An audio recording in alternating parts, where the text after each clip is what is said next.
함께 교독한 고린도후서 5장 11절부터 21절까지 말씀 중심에서 사랑과 화목이라는 제목으로 하나님 말씀 증거하겠습니다.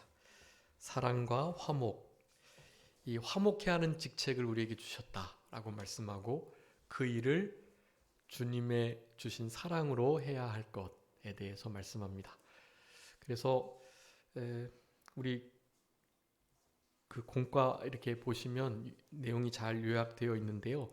그것을 이제 좀 하나로 이렇게 묶으면 결국 이 사랑하는 마음을 가지고 화목하게 하는 직책을 감당해야 하는데, 지금 고린도 교회를 이렇게 좌우하는 많은 지도자들이요, 이 사도 바울과 같이 사랑의 마음, 하나님을 두려워하면서 하나님의 그 사랑에 강권돼서 이 양심을 똑바로 써가지고 사람 앞에서가 외모로 자랑하려고가 아닌 진짜 참된 복음의 능력을 가지고 그렇게 그들을 대하는 게 아니고, 사실 양의 탈을 쓴 이리와 같이 사랑한다 사랑한다 하면서 실제로는 저들의 이런 것들만 자기가 취하고 결국에는 버리는, 자기 배만 채우는 그런 싹군 목자들, 거짓 선생과 이단자들이 많이 있었기 때문에, 근데 문제는 그들에게 이 고린도 교회가 넘어갔다라는 거예요. 그래서 사도 바울의 사도됨을 부인하고, 사도 바울이 아무래도 뭔가 거리끼는 것이 있으니까 다른 이들과 같이 그렇게 좀 당당하게 못한다, 그런 식의 뉘앙스를 풍기면서 신앙생활을 하고 있었던 바로 그 차에 이 고린도 후서를 이제 쓰면서 4장부터 6장까지는 이 사도 바울의 사도됨을 강력하게 이제 이렇게 증거하는 내용들이 나오는데요. 자신은 그들과 같지 않고 주님의 사랑에 강권돼서 화목해하는 직책, 먼저 내 자신이 하나님과 화목하게 되었고 내 안에 역사하셔서 화목해 하시는 일을 하셨던 예수 그리스도를 본받아서 예수 그리스도의 향기를 나타내면서 다른 이들에게도 먼저 하나님과 저들이 화목하게 되도록, 그리고 저들 안에서 화목되지 못한 자들이 또한 화목되도록 하는 그 일을 내가 여태까지 감당해 왔고, 생각해보면 너희들에게 지금 내가 참된 사도가 아니라고 말하는 그들은 이 불목해 하고 당을 짓게 하고 사도 바울이 가짜라고 말하면서 이렇게 편을 나누는 그런 일을 하고 있다. 그러니 저들은 사실 하나님의 화목해하는 직분을 가진, 그러니까 하나님의 자녀, 우리 마태복음 5장에 예수님께서 화평케 하는 자는 복이 있나니 뭐라 그러셨죠? 하나님의 아들이다 일컬음을 받겠다 그랬는데, 저들을 하나님의 자녀로서 화평케 하는 일을 도모하고 있지 않기 때문에 사실 자녀들이 아니다 라는 말을 지금 하고 계시는 거라는 것을 우리가 기억하시면서요, 화목하게 하는 일을 사랑으로 해나가야 될 것, 그러니까 결국 화목하게 하는 직분을 어떻게 잘 감당할 수 있을지 우리 사도 바울이 자신의 신앙의 중요한 원리들을 들어서 지금 말씀해 주고 계세요. 그래서 거기 표시를 해주세요. 11절, 14절, 17절 세 가지예요. 요 신앙의 원리, 이 진리를 따라서 화목해하는 직책을 잘 감당할 수 있었던 것입니다. 첫 번째 11절에 주의 두려우심을 알므로 그래. 주님이 얼마나 두려워해야 할 분이신지, 사람 눈치 보는 거 아니라 하나님 앞에서, 하나님 눈동자 앞에서가 아람어로 뭐였죠? 네, 여기 있는데요. 네, 코람, 데오. 코람이 어디 앞에서, 데오는 하나님, 그런 뜻이거든요. 그래서 하나님 앞에서 그런 거거든요.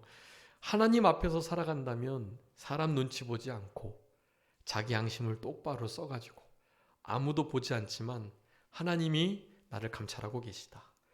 그러니 아무도 모르게 선행할 때도 하나님이 알아주실 거고, 그리고 아무도 모르게 죄를 지으려 그럴 때에도 죄를 끊을 수 있고 죄를 더 이상 짓지 않을 수 있는 억제 요소가 되는 거죠.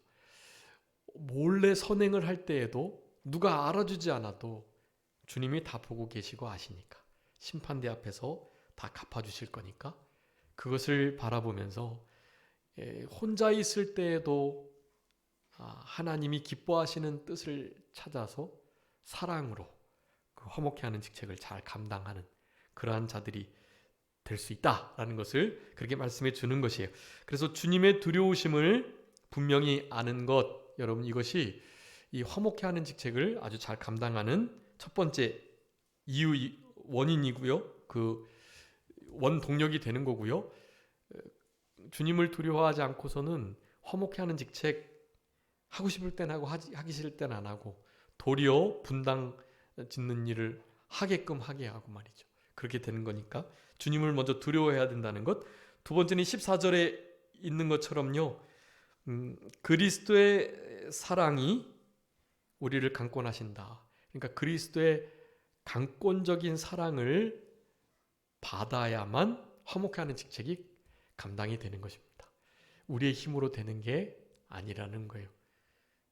주님의 강권적, 우리 성부, 성자, 성령 하나님은 인격적인 하나님이시기 때문에 이렇게 강권적으로 사실 잘 안 하세요. 원래 다른 일들을 아주 인격적으로 모든 일을 하십니다. 사도 바울이 가장 바랬던 거잖아요. 빌립보 3장에 예수 그리스도께 잡힌 바 된 그것을 잡으려고 쫓아간다. 그분 안에서 발견되고 그분을 얻고, 그게 사도 바울의 간절한 바람이었는데요. 그분께 이렇게 붙들리고 싶은 거예요. 그래서 하나님은 근데 강권적으로 막 우리를 확 붙들시지 않으시고, 내가 완전히 나의 모든 권력을 하나님께 이양해야 나를 인격적으로 내가 하나님 앞에 저를 맡아주세요. 나의 주인은 주님 당신뿐이십니다 하고 내어드려야, 그래야 그때부터 붙드시고 마음껏 일하시는 거거든요. 근데 강권을 잘 안 하신단 말이에요. 근데 강권하시는 것이 딱 성경에 2번 나와요. 그것이 그리스도의 사랑으로 강권되는 것. 그리고 또 하나가 뭐가 있죠? 강권하여 데려다 내 집을 채우라, 그렇게 말씀하셨거든요. 그 부분에는 좀 강권적인 일함이 필요하다는 거예요. 강권적. 한번 와보라 하는 거죠. 물론 이제 진짜 그리스도의 향기가 나타나는 분들은 화목케 하는 직책을 어디 가서나 하시는 분들, 첫 번째 그렇게 주님을 두려워하고, 두 번째 그리스도의 사랑에 강권적으로 붙들려가지고 막 사랑이 막 저절로 나타나는 그런 이들은요, 굳이 사실 강권하여 데려다 오지 않아도 그런 사람에게는 사람이, 구인력이라 그러는데 사람이 막 붙는 거예요. 그래서 괜히 그 사람하고 같이 있고 싶고, 그 사람만 보면 기분이 좋고, 그분이 그 교회 나간다니까 나도 좀 교회 한 번도 안 다녀봤지만 교회라는 곳을 한번 나가볼까? 그분과 함께 한번 같이 가볼까? 하는 생각을 갖게 되는 거죠. 그러니까 굳이 강권할 필요가 없는 거거든요. 자연스럽게 그냥 누가 그러지 말라 그래도 저절로 되는 경향이 사실 조금 더 효과적인 것이긴 한데요. 어떤 때에는 좀 강권할 필요도 있어요. 그 강권을 들을 만한 사람이 있거든요. 들을 만한 사람에게는 강권하는 거예요. 네. 그 진돗개 전도왕이라고 혹시 들어보셨나요? 진돗개 전도왕. 왜 진돗개냐면 한 번 물면 안 노니까요. 그래서 그 사람한테 한 번 걸리면 내가 진짜 내가 그냥 가지고 만다. 알았어, 내가 가줄게 이러면서 이제 오는 거예요. 한 번 그냥 가가지고 친구야 교회 가자 하는 거죠. 그런데 알았다고 그냥 가겠다고 하는데 그 다음 또 와가지고 친구야 가자 그러는 거예요. 계속 찾아가지고 계속 오늘 같은 날은 안 오겠지. 근데 또 나타나가지고 가자고, 다른 말을 안 하고 그냥 가자고만. 교회 가자. 교회 가서 말씀 들어보자. 믿음은 들으면서 나니까 가보자. 가면 좋아. 가보자. 그냥 그 말만 하고 계속 이제 막 근처에서 그 친구 발자국 소리만 나도 화들짝 놀라가지고 가겠다고 막 그러다가 더 이상 찾아오지 않도록 해야 되니까 야 가자 가자 내 따라갈게 하면서 이제 진짜로 오기 전에 야 어디로 가면 돼 하면서 이제 가는 거예요. 그래서 그 친구가 다른 친구들한테 또 말하는 거예요. 야 너 걔가 교회 가자 그러지? 한 번 가자 그럴 때 그냥 가. 그렇지 않으면 노이로제 걸려 그러면서 안 갈 친구들에게도 자기가 먼저 야 너 그 친구가 가자 그러잖아? 가야 돼. 아니야 그냥 나랑 같이 가자 해가지고 교회를 막 데려간대요. 진돗개 전도왕. 네. 한 번 가자고 하면 안 가니까 좀 강권적으로 계속해서 끈질기게 가는 거 말씀을 드리는 거죠. 내가 가겠다고 지쳐가지고 그래 한 번 내가 가줄게 한 번만 가면 되지 하면서 이제 가는 건데요. 그래서 근데 내가 언제 한 번만 가자 그랬어? 그냥 가자 그랬지 하면서 또 계속 찾아와서 가자 그러고 그래서 그분이 전도를 많이 했다 그래요. 고구마 전도왕 그리고 진돗개 전도왕 뭐 이런 이들이 전도를 많이 했다고 하는데요. 하나님 앞에 상급이 크실 겁니다. 진짜로 와보라 하는 것과 같이 그냥 뭐 그렇게 되는 건 아니고 나름 다른 사랑을 또 베풀어 주셨겠죠. 그러니까 그 친구들이 그런 말을 듣는 건데요. 어쨌든 강권하는 일은 전도하는 일에 필요하다. 그리고 하나님의 사랑을 주의 그리스도의 사랑을 받는 데 있어서 그분의 사랑적 강권을 받는 것이 그것이 믿음이다. 그 사랑의 강권을 받아야만 뭐가 가능하니까요? 화목케 하는 직분이 가능하니까요. 세 번째는 17절에 있는 거예요. 새로운 피조물로 살아가야 새로운 피조물로서의 삶이 가능해야 이 화목하게 하는 직책이 감당이 되는 것입니다. 이 세 가지를 사도 바울이 사실은 그렇게 요약을 해놓진 않았지만 성경을 계속해서 많이 읽어보시면 이제 그런 게 눈에 들어오시는 거예요. 우리 그 교환에 해놓은 그 단락도 잘 단락을 나눠놓은 건데요. 그것은 이제 그 절의 순서에 따른 그런 의미 단락이고 그런 것들이 좀 이렇게 다른 주제별로 묶이는 것으로 단락을 삼는 것도 우리 말씀을 이해하는 데 도움이 됩니다. 그 단락 구분도 잘 구분 지어주시고 그렇게 생각하시면 돼요. 화목해 하는 직책을 11절, 14절, 17절 말씀처럼 해야 잘 감당이 된다. 사도 바울은 그렇게 해서 잘 감당해 왔고 도리어 이단자들이 거짓 선지자들이 거짓 사도들이 거짓 선생들이 지금 고린도 교회와 사도 바울을 지금 이간질하고 불목하게 불화하게 하는데 그런 일을 해서는 안 된다라는 식의 권면을 하고 있다라고 할 수가 있겠습니다. 그래서 주의 두려움을 알아야 하는데요.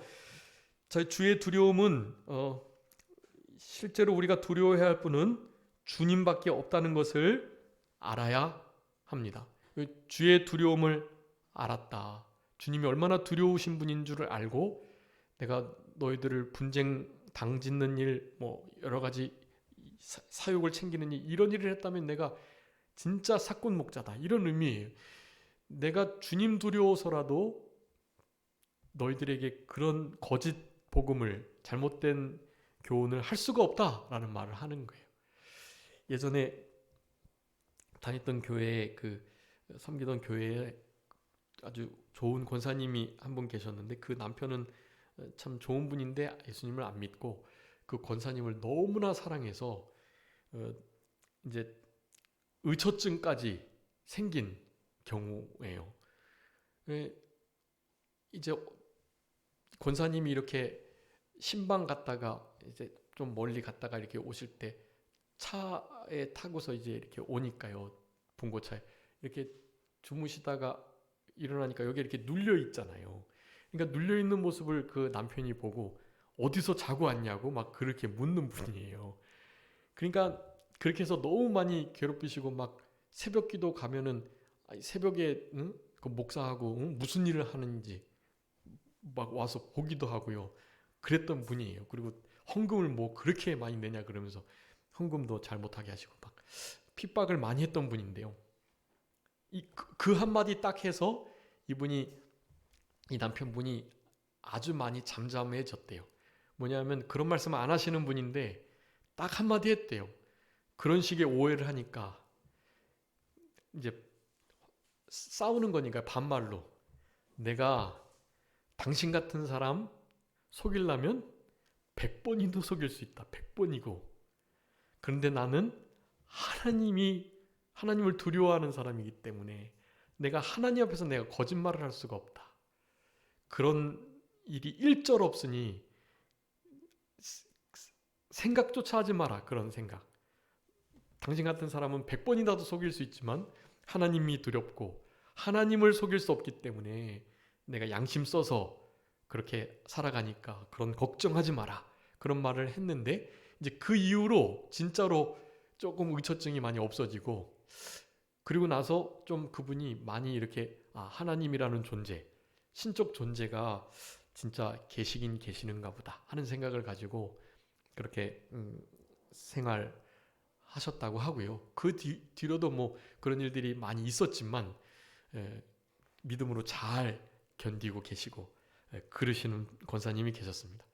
사람 속이는 것은 일도 아니지만 하나님을 두려워해서 하나님 앞에서 살아가니까 양심 쓰고 다른 사람을 속일 수 없고 자기 자신, 자기 기만도 할 수 없고 여러분 하나님을 두려워하는 신앙이 진짜 우리 신앙의 기본인 것 같아요. 코람데오. 근데 그냥 어떤 형벌이 두려워서 또 심판하시는 분이니까 그분의 공의로우심이 너무나 막 벌벌 떨 정도로 공포가 들어서 그런 의미에서의 두려움이 아니에요. 그 두려움 속에는 항상 뭐가 함께 섞여 있다는 거죠? 사랑이요. 사랑. 사랑해서 두려워하지만 사랑해서 하나님 앞에서 사실 살아가는 것입니다. 사랑하는 그 마음과 함께 두려움이 같이 있는 거죠. 그것을 성경에서는 경외라고 하는 것입니다. 경외. 정말 존경하고 사랑하고 너무 함께 있고 싶고 참 좋은데 그렇지만 공의로우신 면도 있어가지고 함부로 할 수 없고 죄 지을 수 없는 그런 분이시라는 거. 전지전능하셔서 모든 것을 아시고 우리의 안고 일어섬, 우리의 마음가짐까지 우리의 생각도 감찰하시는 분이니까요. 우리 영혼의 골수를 찔러 쪼개시는 그 역사가 있는 말씀을 하시는 분이 우리 하나님이시니까요. 그 하나님 앞에서 살아간다면 여러분 실제적으로 어렵지만 화목하게 하는 직책 넉넉히 감당할 수 있습니다. 여러분 두려워할 그 어떠한 대상도 없는데요. 오직 유일하게 우리의 유일한 두려움의 경외의 대상 하나님 아버지이십니다. 그래서 그 말씀을 제가 많이 말씀드렸는데 한번 중요하니까 읽어봐 주세요. 누가복음 12장 5절 누가복음 12장 5절 한번 읽어봐 주세요.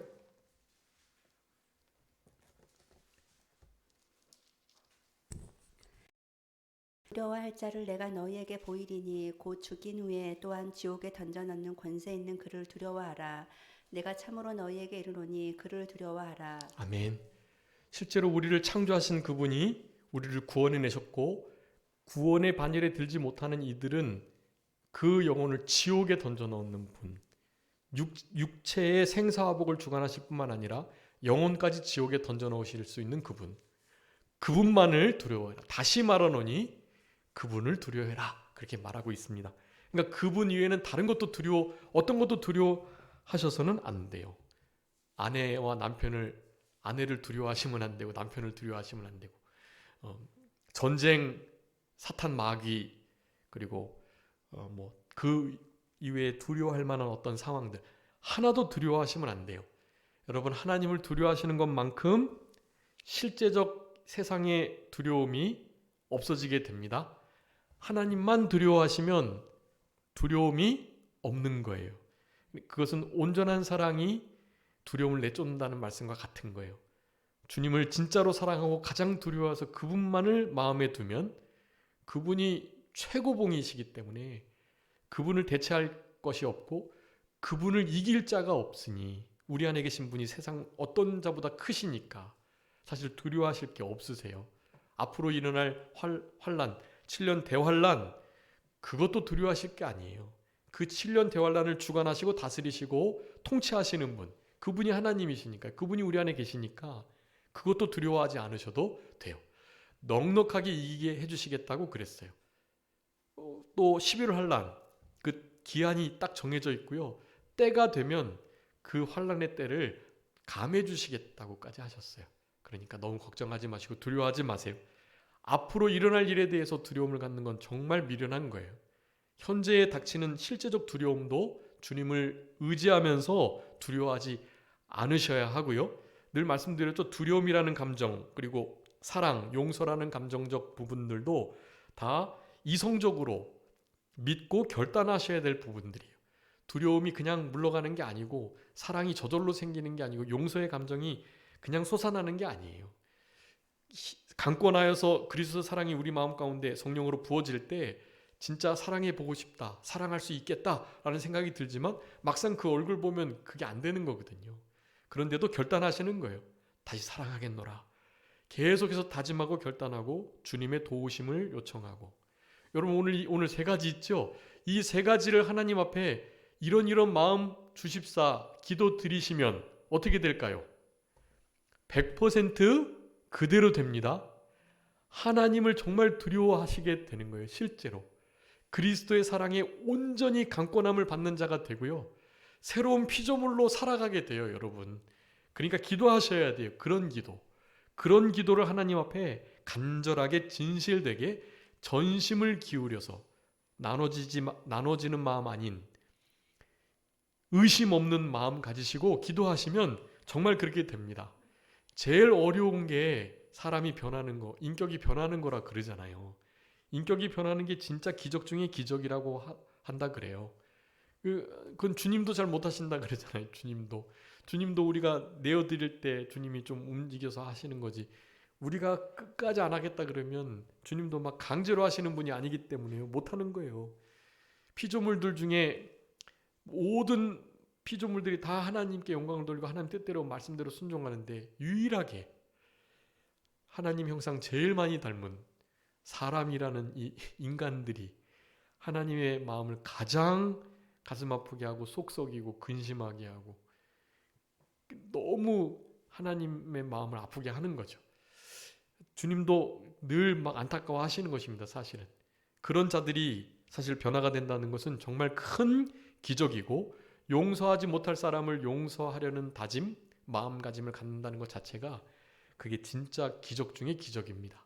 다른 기적, 암이 고쳐지는 거, 그런 거 기적이 아니에요. 마음이 변해서 늘 불안하고 두려움 속에 있었던 자가 심령천국을 누리는 거, 그게 진짜 기적이에요, 여러분. 그리고 진짜 용서 못할 사람, 다른 사람은 몰라도 저 사람은 절대로 내가 용서 못해, 뭐 막 미워해서 원수 갚지는 않겠지만 당연히 절대로 사랑 못하지 생각했던 그 사람, 여러분 그 사람도 사랑할 수 있게 되는 거예요. 여러분 그런 게 기적입니다. 사실 그런 기적을 누리시면서 살아가셔야 해요. 그런 기적을 누리시기 위해서 이와 같은 신앙의 태도가 필요합니다. 기적을 일으키시는 우리 하나님, 우리의 마음을 변화시키시는 하나님, 우리 마음을 주관하시고 마음을 새로운 피조물로 그렇게 구습을 쫓는 옛사람을 벗어버리게 하시고 의와 진리와 거룩함으로 지으심을 받은 새 사람을 입게 하시는, 마음이 변화를 받아 새롭게 되는 그 역사를 우리 하나님께서 하신단 말이에요. 그러니까 그 하나님의 그런 역사하심을, 이적을 베푸시는 그 하나님만을 두려워하시는 우리들이 되어야 될 것입니다. 우리 지난 시간에 그리스도 심판대 앞에서 드러나게 될 것이라고 그랬는데, 벌거벗은 자로 드러나서는 안 되고 덧입은 자로 그리스도의 옷, 빛의 갑옷, 고난의 그리스도의 같은 마음의 갑옷, 그리고 거룩한 옷, 찬송의 옷, 의의 옷, 구원의 옷, 그리고 섬기는 옷, 여러 가지 이 옷들 여러분 잘 공부하셔가지고 그런 옷들을 힘써 입으시려고 해야 돼요. 그리스도로 옷 입는 생활 잘해서 벗은 자로 결코 드러나지 않으셔야만 하는 것입니다. 하나님의 심판대 앞에 설 때를 생각할 때 하나님을 두려워할 수 있게 될 것입니다. 그러면서 중심을 보시는 하나님이신 것을 언제나 기억해야 합니다. 외모 보시지 않으시고 중심을 보시는, 고린도 교회에 지금 당면한 아주 중차대한 문제가, 우리나라도 이 외모 지상주의, 황금 만능주의 이런 것이 아주 큰 문제잖아요. 그런데 그런 것은 어느 시대나 있었던 것 같아요. 그때도 역시 마찬가지.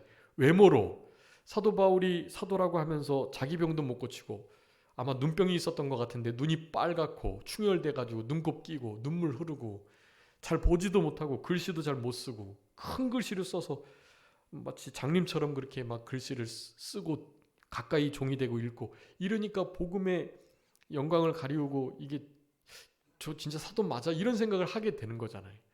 외모로 보는 그런 상황 속에서 외모 보지 않고 하나님 앞에 이미 알려져 있고 양심을 통해서 알려져 있고 그 중심이 참 진짜라는 것, 그것을 보도록 지금 사도 바울이 권면을 하면서, 그래서 우리는 늘 중심을 보시는 하나님, 그분 앞에서 그분을 두려워해야 한다는 것입니다. 우리 사무엘상 16장의 7절에 우리 하나님께서는 마음 중심을 보시는 분이다. 사울 왕 이어서 이새의 아들 가운데 기름을 부어야 하는데, 다윗이 일곱째 여덟째 아들인데 그 앞에 너무나 멋진 형님들이 있단 말이에요. 사무엘이 볼 때도 첫째, 둘째, 셋째 이네들이 진짜 왕처럼 보이는 거예요. 근데 하나님께서 감동을 주시는 거예요. 저들에게 내가 기름 붓지 않을 거다. 나 외모로 보는 거 아니고 중심을 보시는 하나님이다. 난 중심을 보는 하나님이야 라는 말을 하는 거예요. 감동을 주시는 거죠. 또 다른 아들 없어요? 더 없어요? 그랬더니 그럼 혹시 그건 아닐 것 같은데, 사실 막내가 있긴 있는데 그 친구는 저기 양떼 지금 돌보고 있는데 걔는 왕감이 아니라고, 그런 말을 이제 하는 거죠. 데려오라, 내가 기다릴 거니까. 그를 보자 하나님께서 택하신 다윗의 마음 중심을 보시고 마음에 합하도록 여기셨던 바로 그 이가 어린 소년 다윗이었던 것입니다. 여러분, 중심을 보시는 하나님 앞에서 하나님을 두려워하시면서 살아가시는 우리들이 될 때 여러분 화목해하는 직책 잘 감당할 수 있는 것입니다. 두 번째는 13절부터 15절까지요. 그리스도의 사랑으로 강권을 받아야만 화목해하는 직책을 감당할 수 있습니다. 여러분, 그리스도의 사랑을 강권받는다는 것은 다른 게 아니라요, 예수님께서 우리를 위하여 죽어주셨다라는 것을 확신하는 신앙이에요. 14절에 그리스도의 사랑이 우리를 강권하시는데 우리가 생각하는데 한 사람이 모든 사람을 대신하여 죽었다라고 말해요. 여러분, 이 죽음 우리 4장에서 말씀했죠. 이 죽음을 어떻게 해야 된다고요? 짊어져야 해요. 내가 예수님을 죽였다. 예수님께서 나를 위해서 죽어주셨다. 이 진리를 너무나 명확하게 선명하게 기억하고 그것을 인식하고 살아가는 것. 여러분, 이것이 그리스도의 사랑의 강권을 받은 자의 모습이에요. 그리스도의 사랑에 끌리는 자는 그런 마음이 막 마음속에서 요동치는 거예요. 여러분, 사순절 기간 동안에 잊지 않아야 할 마음입니다. 내가 예수님을 죽였다. 예수님께서 나를 위해서 죽어주셨다.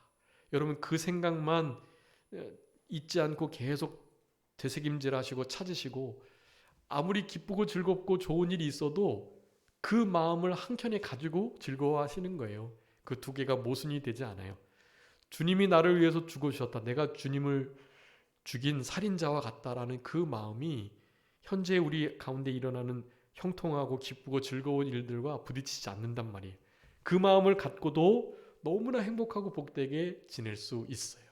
그리스도의 사랑의 강권을 받아 붙들려 있는 자들은요, 주님이 나를 위해서 죽어주셨다라는 모든 사람, 믿기로 작정된 모든 사람이에요. 모든 사람을 대신해서 우리 예수님께서 죽어주셨다는 이 복스러운 진리.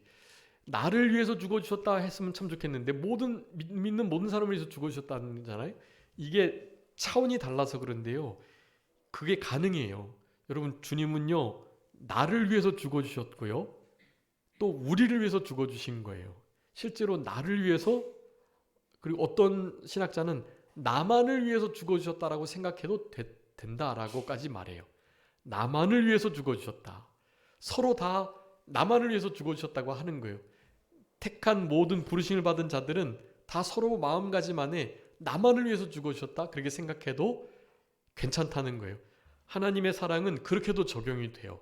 이 우리의 이성으로는 이해가 안 되지만 왜 나만을 위해서 죽어주셔? 다른 사람은 분명히 위해서 죽어주셨는데 그게 맞는데요. 내 심령 속에 주님의 그 강권적 사랑을 깊이 깨닫고 믿음으로, 그러니까 차원이 좀 다르지만 믿음으로 보면 나만을 위해서 죽으셨다 하면서 진짜 감사하고 감격하고 죄송스러워하고 정말 몸둘 바를 모르고 그 은혜를 어떻게 갚을까 하는 마음을 가지고 살아가는 것 좋은 것입니다. 그것은 그런 사랑적 강권적 사랑을 우리가 받아갈 때, 그럴 때 화목해하는 지책이 이루어질 수 있다라는 거. 이런 호세아 11장에 사랑의 줄로 우리를 이끄셨다라고 말하는데요. 우리는 걸을 줄도 알지 못하고 또 언어도 모르고 벌거벗은 자와 같은 이들인데 주님께서 우리를 알아주시고 피덩이와 같은 우리들을 길러주시고 키워주시고 그리고 안아주시고 사랑의 줄로 끌어주시고 그렇게 해서 우리에게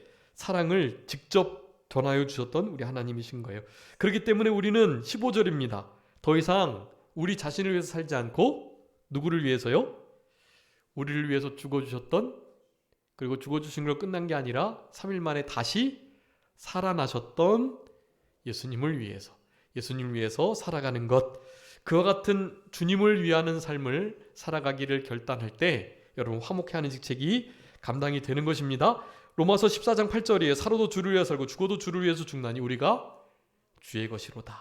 여러분 우리가 주의 것, 크리스찬, 그리스도인, 그것이 중요한 뜻이라 그랬죠. 그리스도의 것, 그리스도에게 속한 그리스도의 종, 그리고 작은 그리스도, 그게 크리스찬이라는 뜻이라고 말씀드렸잖아요. 그리스도인, 우리는 그리스도의 것이에요. 우리의 소속을 분명히 하고 내가 누구의 것인지 누구의 소유인지를 명확하게 하는 것이 이 화목해하는 직책을 감당하는 아주 중요한 원리라고 하겠습니다. 우리 홈페이지에 그 성경 공부의 헌신이라는 그 성경 구절 안에 다 써 있어요. 그것을 늘 보시는 것이 좀 유익할 것 같습니다. 이제는 우리를 위해서 살지 않고 나를 위해서 죽어주었다가 살아나신 그분을 위해서 살아가는 거, 주님의 사랑에 강권된 자의 두드러진 특징이에요. 그게 나를 위해서 살지 않고 주님을 위해서 살아가는 거.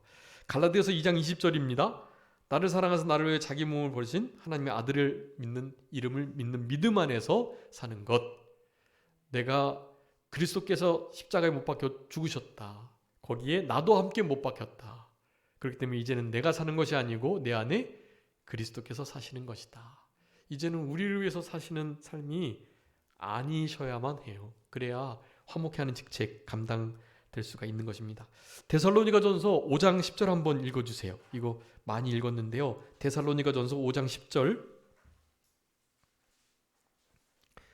데살로니가전서 5장 10절. 예수께서 우리를 위하여 죽으사 우리로 하여금 깨어 있든지 자든지 자기와 함께 살게 하려 하셨느니라. 아멘. 자든지 깨든지 그분과 함께 살아가는 거, 그것이 우리 주님께서 우리에게 바라시는 바예요. 우리를 부르신 목적, 우리를 구원하신 목적, 우리에게 사랑을 강권하여 베풀어 주신 목적이라고 할 수가 있겠습니다. 자, 그런 자들은요, 결국 우리 13절에 보면 이 미친 것에 대한 말씀을 하는데요. 실제로 사도 바울은 미쳤다는 소리를 제법 들었어요. 네. 사실 전도서에도 우리가 다 미친 마음을 품고 살아간다라는 표현을 쓰고 있는데요.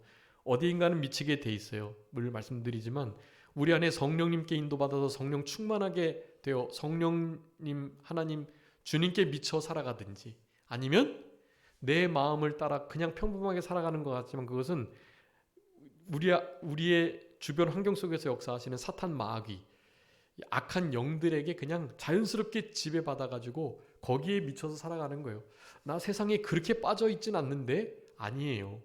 성령님께 미쳐 있어서 성령 충만하지 않으면 충만하지 않은 것만큼 사탄에게 충만돼 있다라는 것을 기억하셔야 합니다. 그게 우리가 좀 놓치기 쉬운 부분이에요. 나는 그냥 너무 성령 충만해도 그거 조금 우리 생활도 없고 재미도 없을 것 같은데 어느 정도 믿으면서 그렇게 좀 신앙생활 하는 것도 괜찮지 않아? 그런 생각을 하는 거죠. 그런데 그렇게 된 것만큼 주님이 아닌 다른 무엇인가에, 보이는 것에, 영원하지 않은 것에 사실 미쳐 있게 되는 것입니다. 사도 바울은 말하잖아요. 미쳐 있어도 주님을 위하여, 너희들을 위하여, 제정신이어도 너희들을 위해서 정신 차리고 복음의 일을 해나간다는 말씀을 하는 거예요. 사도 바울이 실제로 미쳐 있는 자의 대우를 좀 받았는데요. 우리 예수님도 그랬어요. 마가복음 3장 21절에 친족들이 그를 둘러 붙들어 가지고 나오는데 그가 미쳤다라고 하면서 언제 이렇게 목수의 아들인데 무슨 그리스도라고 메시아라고 자기가, 일가 친척들이 그런 말들을 하는 거예요. 예수님도 사도 바울도 그런 미쳤다라는 소리를 들었다라는 사실, 그리스도의 사랑에 강권된 자들은 여러분 그렇게 살아가게 될 수밖에 없다라는 것. 마지막 세 번째입니다. 우리 17절부터 21절까지 새로운 피조물로 살아가야 화목해 하는 직책 감당하게 된다라고 할 수가 있겠습니다. 여러분, 새로운 피조물은 어떤 자인가요? 우리 믿는 성도들을 가리키는 것인데요. 특별히 성도들 안에 있는 영이 중생한 영으로서 부활의 영원한 새 생명을 가지고 있기 때문에 거기에 이 창조주 하나님이신 성령님께서 함께 연합하여 계시기 때문에 사실 우리 믿는 우리들은 우리 전 인격이 사실 새로운 피조물이나 다름이 없어요. 물론 우리 육체는 벗어버릴 장막이고 이제 점점 후패해질 장막이긴 하지만 그것도 이제 나중에 몸의 구속을 기다리면서 온전한 부활체가 될 것이니까요. 결국 우리는 온전한 부활체가 됐을 때도 그렇고 현재도 그렇고 진짜로 새로운 피조물로 이 땅을 살아가는 자들이 되어야만 하는 것이에요. 그 새로운 피조물은요, 결국 예수님의 살과 피를 먹는 것, 그 안에서 영생이 있다고 우리 요한복음 6장 54절 56절 말씀드렸잖아요. 이 예수님의 살과 피를 먹는 생활을 잘 하면서 새로운 피조물로서 영생을 누리면서 취하면서 살아가게 되는 거예요. 예수님이 죽어주셨는데 우리도 예수님처럼 죽어가지고 예수님처럼 생각하고 예수님처럼 말하고 예수님처럼 행동하고 그렇게 살아가는 게 실제로 새로운 피조물로 살아가는 것이라고 할 수가 있겠습니다. 하나님을 그래서 두려워해서 죄를 떠나고 또 하나님을 사랑해서 말씀을 순종해서 화목해 하는 역할을 감당할 수 있는 거죠. 20절에서 그걸 말합니다. 그리스도를 대신하여 사신이 돼가지고 이거 그러니까 다른 나라 정권 대사, 다른 나라의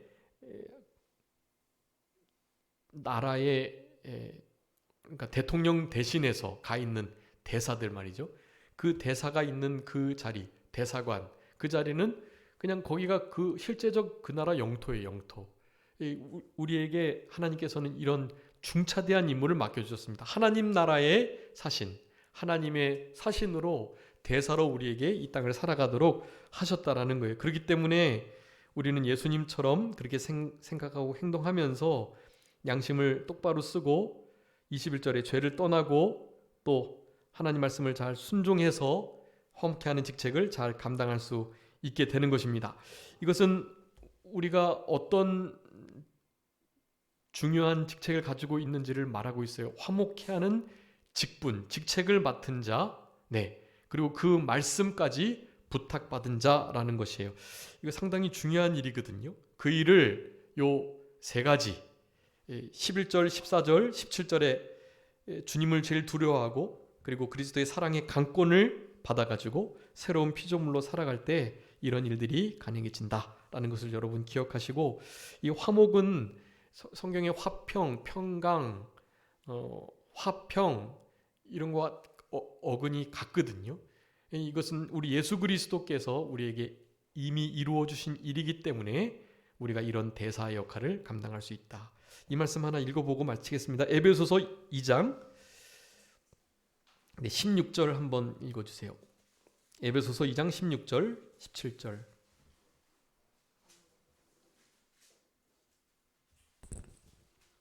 또 십자가로 이 둘을 한 몸으로 하나님과 화목하게 하려 하심이라. 원수된 것을 십자가로 소멸하시고 또 오셔서 먼 데 있는 너희에게 평안을 전하시고 가까운 데 있는 자들에게 평안을 전하셨으니. 아멘.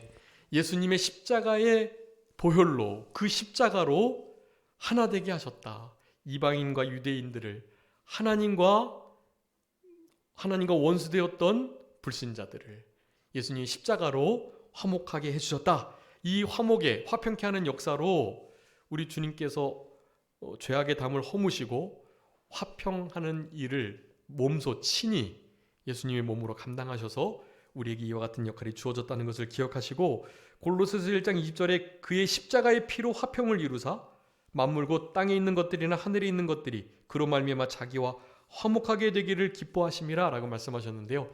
예수 그리스도의 십자가에 화목케 하시는 그 역사로 우리가 이와 같은 특권을 누리고 또 화목케 하는 직책까지 맡아가지고 그 사명을 감당하는 자들이 되었으니까, 여러분 이 세 가지의 중요한 화목하게 하는 직책을 잘 감당할 수 있는 원리를 잊지 마시고 이 원리를 따라서 특별히 사순절을 잘 지내시면서 우리의 처한 환경 속에서 그리스도 형제가 그렇게 나타나고 좀 화평하고 화목해 되는, 하나 되고 기쁨과 즐거움이 있는 그런 우리들의 사회생활, 직장생활, 가정생활, 또 우리의 일반적인 생활을 영위나가는 우리들이 다 되셨으면 좋겠습니다. 잠깐 기도하겠습니다.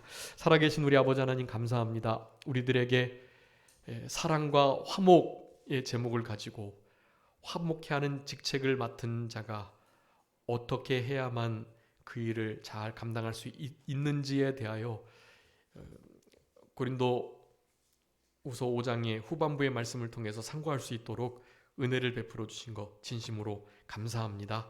우리를 위해서 죽어주셨다가 3일 만에 살아나신 예수 그리스도를 위하여 살아가게 하시고 그분과 함께 살아갈 수 있도록 역사하여 주시며, 그분께서 우리 가운데 거하시는 것 하나만으로 만족하며 그분의 눈동자 앞에서 그분을 두려워하며 그분의 사랑의 강권적 역사의 이끌림을 따라서 새로운 피조물로 그리스도 안에서 영생을 누리며 그리스도 안에서 그리스도처럼 우리가 날마다 죽노라 고백하고 내가 예수님을 죽였다, 예수님이 나를 위해서 죽어주셨다 라는 이 진리를 짊어지며 그리스도께서 내 안에서 생명력 있게 살아 역사하시는 것처럼 우리 주님께서 우리에게 맡겨진 사명들을 감당하며 생명의 열매를 힘써 맺혀 나갈 수 있는 우리들 되게 하여 주시옵소서. 우리 예수님처럼 말하고 생각하고 행동할 수 있도록 주님 도와주시고,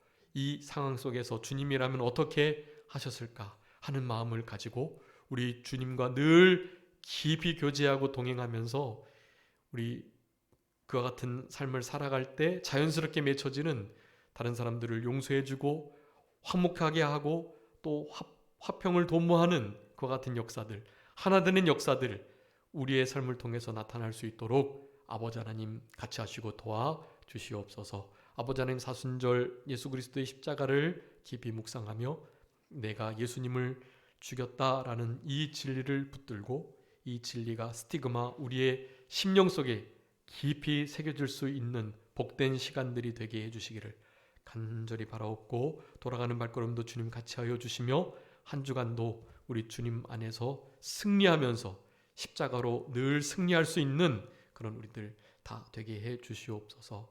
특별히 우리가 구해야 할 것들 많이 있는데 우리 아버지 하나님께서 불쌍히 여겨주시고 저들을 필요를 채워주시고 저들에게 가장 좋은 것으로 그렇게 주님 합력해서 선을 이루어 주시며 모든 것을 채워주시기를 주님 간절히 바라옵고 모든 것 주님께 맡기오며 살아계신 예수 그리스도의 이름으로 기도 올리옵나이다. 아멘.